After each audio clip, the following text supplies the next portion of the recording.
સુરતમાં 14 જેટલા નકલી ડોક્ટરોને પોલીસે ઝડપી પાડ્યા તો આ ટોળકીને નકલી ડિગ્રી આપનાર સુરતના નામાંકિત ડોક્ટર રશેશ ગુજરાતી અને અમદાવાદના બીકે રાવતની પણ ધરપકડ કરાઈ। ગુજરાતમાં નકલીની બોલાબાલી જોવા મળી રહી। ગઈકાલે કચ્છમાંથી નકલી ઈડીની ટીમ ઝડપ્યા બાદ હવે સુરતમાંથી 14 નકલી ડોક્ટર ઝડપાયા। સુરત ઝોન 4 પોલીસ દ્વારા કાર્યવાહી કરવામાં આવી। સુરત પોલીસે આ સાથે 1200 જેટલી નકલી ડિગ્રી પણ જપ્ત કરી। સુરત ઝોન 4ની ટીમે 14 જેટલા બોગસ ડોક્ટર ઝડપ્યા। પોલીસ તપાસ દરમિયાન અન્ય બોગસ ડોક્ટર મળી આવે તેવી શક્યતા। મુખ્ય આરોપી જાણીતા ડોક્ટર રશેશ ગુજરાતીની પણ ધરપકડ કરવામાં આવી। સુરત પોલીસ દ્વારા અમદાવાદના બીકે રાવતની પણ ધરપકડ કરવામાં આવી। બોર્ડ ઓફ હોમિયોપેથીનો ડોક્ટર ડાયરેક્ટર છે। તમામ પાસે 1200 જેટલી બોગસ ડિગ્રીની ડેટા પણ મળી આવ્યા।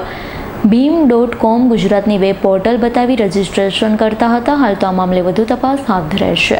सूरत शहर में माननीय एचएम सर, डीजी सर और सीपी सर इनके निर्देशन से जो फर्जी डॉक्टर हैं जो बिना डिग्री के या गलत डिग्री के साथ में प्रैक्टिस करते हैं, उनके लिए इंफॉर्मेशन मिला कि पांडेसरा पुलिस स्टेशन विस्तार में 3 डॉक्टर के बारे में इंफॉर्मेशन मिला कि वो उनकी डिग्री फर्जी है और यहाँ पे वो एलोपैथिक दवाओं की प्रैक्टिस कर रहे हैं। तो आरोग्य विभाग की टीम के साथ में शशिकांत मिश्री महतो, ये एक प्रिंस क्लिनिक करके चलाता है, दूसरा सिद्धार्थ कालीपद देवनाथ और तीसरा डॉक्टर जो है वो पार्थ कालीपद देवनाथ। ये तीनों डॉक्टर हैं, ये पांडेसरा विस्तार में एलोपैथिक दवाओं के साथ में प्रैक्टिस करते थे। तो आरोग्य की टीम के साथ में इनके यहाँ पे पुलिस की टीम गई और जब इनकी डिग्रियों की मांगी गई इनसे डिग्री, तो इन तीनों ने BEMS की degree bachelor of electro homeopathy medical science इसका एक सर्टिफिकेट दिया और इसका फुल फॉर्म उन्होंने अपने हिसाब से बताया कि ये सर BEMS जो है वो basic of electro homeopathic medical science है। और बाद में जब आरोग्य की टीम ने बताया कि इस तरह की कोई डिग्री गुजरात सरकार के द्वारा अधिकृत कोई भी विभाग नहीं देता है, ये डिग्री है वो बोगस है, तो डॉक्टर से पूछताछ की गई कि आपने ये सर्टिफिकेट है ये कहाँ से लिया। तो उन्होंने बताया कि यहाँ रशेश गुजराती करके हैं डॉक्टर, और वो लंबे टाइम से ये जो है बहुत सारे डॉक्टर ऐसे हैं जिनको उन्होंने इस तरह की डिग्री दी है। और उसके बाद में जब इन तीनों डॉक्टर से पूछपरछ करने के बाद में उनका स्टेटमेंट रिकॉर्ड किया गया। जो वहाँ से मिला वो एलोपैथिक दवाई है वो पंचनामा में रख के और कब्जे किया गया। उसके बाद में रशेश गुजराती को यहाँ पे जाके उससे पूछताछ की गई और सर्च की गई। तो वहाँ पे भी जब रशेश गुजराती के यहाँ पे उसके ऑफिस में गए तो बालाजी कृपा सोसाइटी पालनपुर जगात नाका रामदेव रोड पे रहता है। वहाँ पे रजिस्ट्रेशन फॉर्म्स मिले, आई कार्ड के साथ में इस तरह के सर्टिफिकेट मिले 7, खाली सर्टिफिकेट जो प्रिंट करने के लिए थे वो 5 मिले, अलग अलग सर्टिफिकेट उनकी जीरोक्स 15 मिली और मेंबरशिप रिन्यूअल के फॉर्म 8 मिले। तो डॉक्टर से पूछताछ की गई कि आप ये BEMS का सर्टिफिकेट या डिग्री ये किस तरह से देते हो, किस तरह से ट्रेनिंग करवाते हो।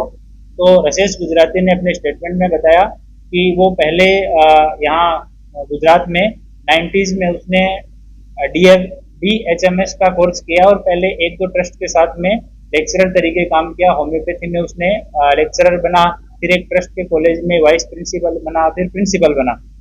उसके बाद उसने धीरे धीरे उसमें ज़्यादा उसको बेनिफिट नहीं हो रहा था, तो इलेक्ट्रो होम्योपैथी के बारे में उसको पता लगा और रशेश गुजराती शार्प है तो उसने इसके बारे में स्टडी किया। तो उसको पता लगा कि भारत सरकार या राज्य सरकार कोई भी इसके बारे में किसी तरह का रूल है वो कोई पब्लिश नहीं किया हुआ है, कोई रूल रेगुलेशन से इलेक्ट्रो होम्योपैथी जो है वो बाहर है।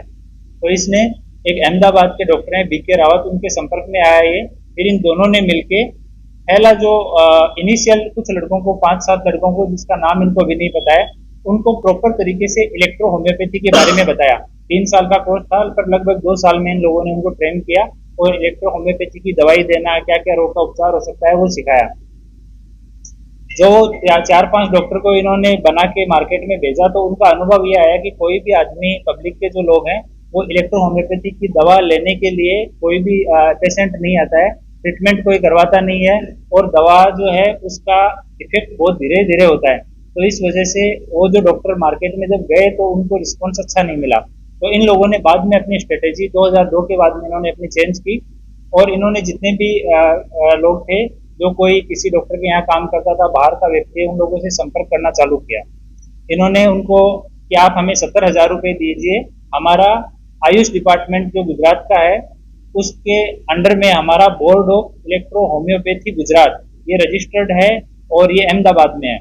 इसके अंडर में हम आपको ट्रेनिंग करवाएंगे और उसकी डिग्री देंगे। ये ट्रेनिंग 2.5 साल की ट्रेनिंग देंगे, ये सब महज दिखावा था। इनके पास कोई इंफ्रास्ट्रक्चर नहीं है ट्रेनिंग देने का, सूरत में भी नहीं है, अहमदाबाद में भी नहीं है। ये 70,000 रुपये किसी से 60, किसी से 70, मौका मिला तो 80 भी अलग अलग आदमियों से लेते थे। लेने के बाद में उनको 10 से 15 दिन में वो डिग्री प्रिंट करके ये लोग दे देते थे और साथ में रसेल जो है वो यहाँ पे उनको गारंटी देता था कि तुम लोग कहीं पे भी जाओ, एलोपैथिक, होम्योपैथिक, आयुर्वेद जो प्रैक्टिस तुम्हें करनी है तुम आराम से प्रैक्टिस कर सकते हो। एसएमसी, पुलिस, आरोग्य ये कोई भी तुम्हारे ऊपर हाथ नहीं डालेगा, इसकी मेरी जिम्मेदारी है। तो ये उनके बीच बीच में घूमता रहता था और उनको एक रजिस्ट्रेशन सर्टिफिकेट ये लोग प्रिंट करके देते थे कि ये हमारे बोर्ड का रजिस्ट्रेशन सर्टिफिकेट है, इसके बाद में आप अधिकृत हैं कहीं पे भी प्रैक्टिस करने के। तो वो सर्टिफिकेट की वैलिडिटी ये लोग रखते थे कि जैसे 1 साल की वैलिडिटी का दिया तो उसके रिन्यूअल के बहाने से 5,000 रुपए से लेकर 15,000 रुपए तक ये पर डॉक्टर का 1 साल का वसूलते थे। और उस कोई डॉक्टर अगर ना बोले कि मैं ये नहीं दे सकता हूँ या कोई जांच पड़ताल करने की कोशिश करे तो उसको अलग अलग तरीके से ये लोग धमकाते थे। अभी एक डॉक्टर आया है जिसको तो इन्होंने कि तुम्हें मार देंगे इस तरह की धमकियां भी दी है। पर इनिशियल फेज में ये लोग प्रशासन का, आरोग्य विभाग का इस तरह का नाम लेके कि तुम्हें बुक करवा देंगे, इस तरह की धमकी दे। Bureau report S9 news Surat. અમારી તમામ માહિતીથી અપડેટ રહેવા માટે જોડાયેલા રહો S9 ન્યૂઝ સાથે।